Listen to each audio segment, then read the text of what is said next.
활주로를 단 300m 늘리는 결정이 프랑스와 브라질의 항공기 판매 전략까지 흔들 수 있습니다. 울릉공항의 핵심은 공항 건물이 아니라 1200m 활주로입니다. 이 길이를 1500m로 늘리면 취항 가능한 항공기와 좌석수, 운항, 안정성, 노선의 경제성이 동시에 달라집니다.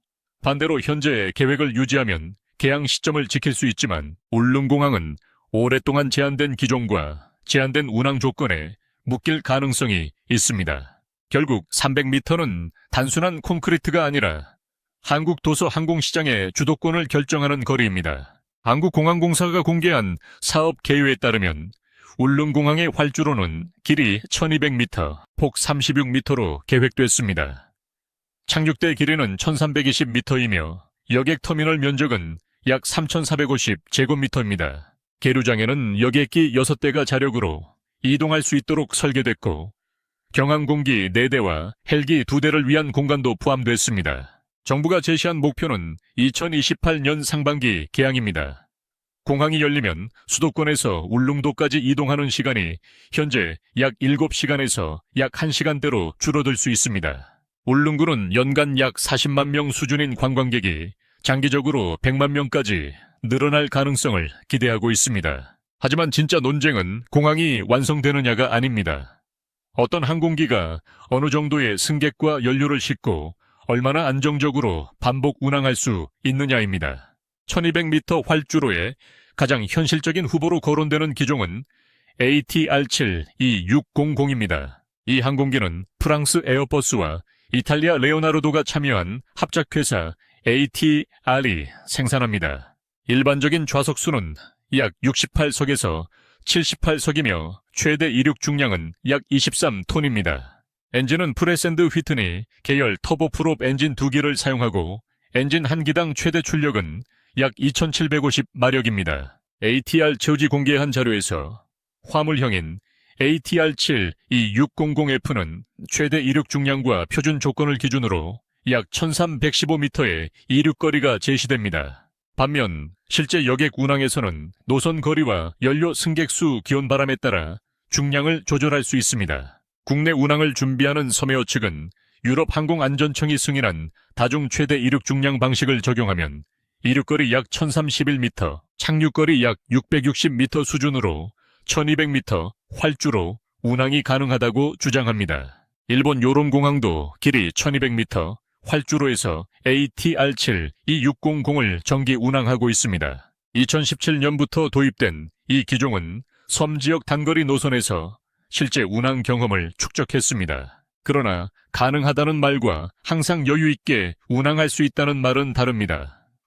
울릉도는 바람이 강하고 비와 눈이 잦은 해양성 기후 지역입니다. 일부 자료에서는 연평균 강수량이 약 1538mm 연간 강수일수가 약 144일로 제시됩니다. 활주로가 적거나 측풍이 강해지면 제동거리와 운항 판단은 건조한 표준 조건과 달라집니다. 승객이 많고 수화물과 연료를 충분히 실어야 하는 성수기에는 중량 제한이 곧 좌석 판매 제한으로 이어질 수 있습니다. 항공사가 78석 항공기를 투입하고도 날씨와 중량 때문에 일부 좌석을 비워야 한다면 기체의 좌석 수는 커도 실제 수익은 줄어듭니다. 이 지점에서 브라질 엠브레르가 등장합니다. 이 1902E는 최대 114석까지 배치할 수 있는 지역용 제트기입니다. 엠브레르 공식 자료에 따르면 106석 단일 좌석 배치와 114석 고밀도 배치가 가능하며 최대 이륙 중량은 약 56.4톤입니다. 최대 이륙 중량과 표준 조건에서 필요한 이륙 활주거리는 약 1615m입니다. 이 수치만 보면 1200m 활주로에서 최대 성능을 그대로 사용하는 것은 어렵습니다. 실제 운항을 위해서는 승객과 화물, 연료를 조정하거나 별도의 성능 검증이 필요합니다. 그러나 활주로가 1500m로 늘어나면 21902 이와 같은 지역용 제트기의 검토 가능성은 지금보다 크게 넓어집니다.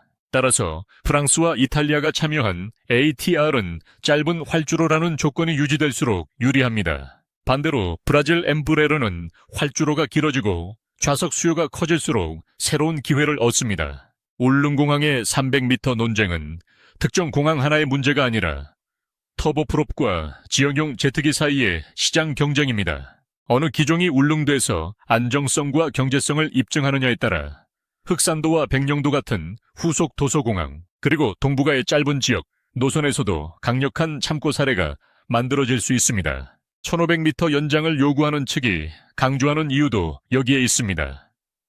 활주로가 길어지면 단순히 착륙 가능한 기종만 늘어나는 것이 아닙니다.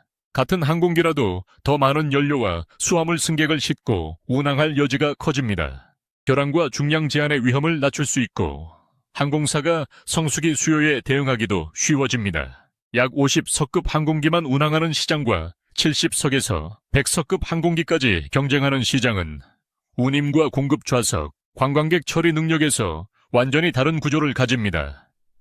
하지만 300m를 늘리는 비용은 상상을 뛰어넘습니다. 국토교통부가 2025년 국회에 설명한 내용에 따르면 활주로를 1200m에서 1500m로 늘릴 경우 착륙대는 약 1620m 길이와 280m 폭으로 확대돼야 합니다.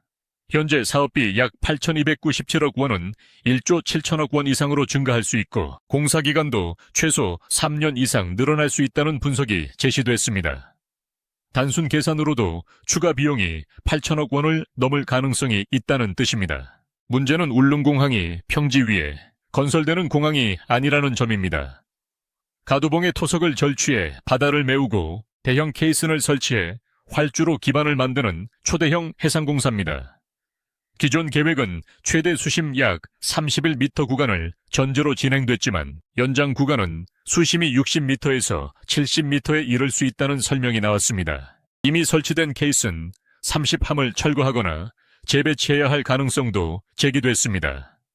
환경영향평가와 설계, 해상 구조물 검증을 다시 시작하면 2028년 개항은 사실상 어려워지고 2030년 이후도 장담하기 어렵다는 것이 정부 측 논리입니다. 그래서 이 논쟁에는 정답 하나만 존재하지 않습니다.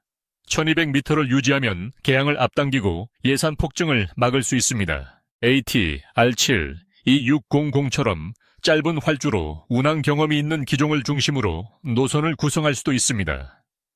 그러나 기종 선택권이 좁아지고 항공사가 중량과 기상 조건에 더 민감하게 대응해야 할 가능성이 남습니다. 1500m로 늘리면 안전 여유와 기종 선택권, 좌석 공급은 확대될 수 있지만 공사비와 해상 시공 위험 개항 지연이라는 막대한 대가를 치러야 합니다. 이 사업이 처음부터 단순 관광시설로 평가된 것도 아닙니다. 2013 년 예비 타당성 조사에서 비용 대비 편익 수치는 1.19, 종합평가 수치는 0.655로 제시됐습니다. 통상 비용 대비 편익이 2를 넘고 종합평가가 0.5를 넘으면 사업 추진의 타당성이 있다고 판단합니다. 전체 공항 부지는 약 43만 455 제곱미터 규모입니다.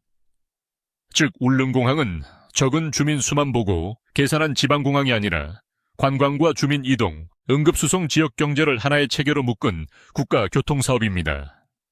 항공사의 계산은 더 냉정합니다. 하루 한 편을 운항하더라도 50석 항공기와 78석 항공기의 연간 공급 좌석 차이는 왕복 기준 수만 석에 이릅니다. 좌석이 커지면 승무원과 정비 공항 사용료 같은 고정비를 더 많은 승객에게 나눌 수 있습니다. 반대로 탑승률이 낮거나 기상 때문에 반복적으로 좌석을 비우면 큰 항공기가 오히려 손실을 키울 수 있습니다. 그래서 제작사가 말하는 최대 성능보다 중요한 것은 울릉도의 실제 바람과 기온 젖은 활주로, 노선 거리 회항 연료를 모두 반영한 운항 데이터입니다. 프랑스와 브라질이 주목할 이유도 판매 대수만으로 설명되지 않습니다. 항공기 한 대가 취항하면 수십 년에 걸쳐 엔진과 프로펠러, 착륙장치, 항공 전자장비의 정비 계약이 이어집니다. 조종사와 정비사 교육, 예비부품 창고 운항, 소프트웨어까지 함께 들어옵니다. 최초 도입 기종이 사실상 지역 항공 생태계의 기준을 선점하는 구조입니다. 울릉공항에서 성공한 기종은 한국의 다른 도서 노선뿐 아니라 일본과 동남아의 섬 노선에도 강력한 홍보 사례가 될 수 있습니다. 또 하나의 변수는 국내 항공산업입니다. 한국이 완제 여객기를 바로 생산하지 못하더라도 정비와 부품, 운항 지원 분야에서 경험을 축적하면 시장의 일부를 국내에 남길 수 있습니다. 해상공항을 건설한 토목기술과 짧은 활주로, 운항 자료가 결합하면 한국은 항공기 구매국을 넘어 운영 규칙을 제한하는 국가로 이동할 수 있습니다. 일본 스페이스제트의 실패 뒤에 남은 빈자리를 완제품 제작만이 아니라 공항과 항공사 정비망을 묶은 체계로 공략할 수 있다는 의미입니다. 일본의 실패는 이 시장의 냉혹함을 보여줍니다. 미쓰비시 중공업은 일본 최초의 본격적인 국산 지역용 제트기 사업으로 스페이스제트를 추진했습니다. 그러나 인증 지연과 반복되는 설계 변경, 개발비 증가를 견디지 못하고 2023년 2월 7일 개발 중단을 공식 발표했습니다. 일본이 놓친 것은 항공기 한 기종만이 아닙니다. 지역용 항공기 설계와 인증 생산, 정비 조종사 훈련, 부품 공급으로 이어지는 장기 산업 생태계였습니다. 한국이 당장 일본을 대신해 완성 항공기 시장을 모두 가져간다고 말하는 것은 과장입니다. 한국은 아직 ATR이나 엠브레르와 같은 민간 지역여객기 완제품을 독자 생산하지 않습니다.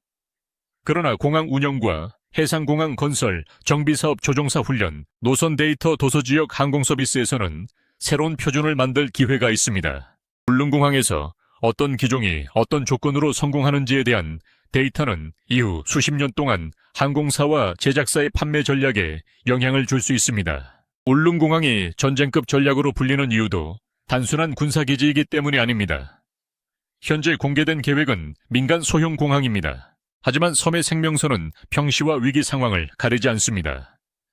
응급환자 이송 산불과 태풍 대응 구조 인력과 장비 수송, 해상사고, 지원 주민 생활 물자 운송 능력은 국가의 위기 대응력과 직접 연결됩니다. 배편이 끊기는 상황에서도 항공 연결망이 유지된다면 울릉도의 고립 위험은 크게 줄어듭니다. 민간 인프라이면서 동시에 국가 회복력을 높이는 이중 목적의 전략 자산이 되는 것입니다. 결국 핵심 질문은 하나입니다.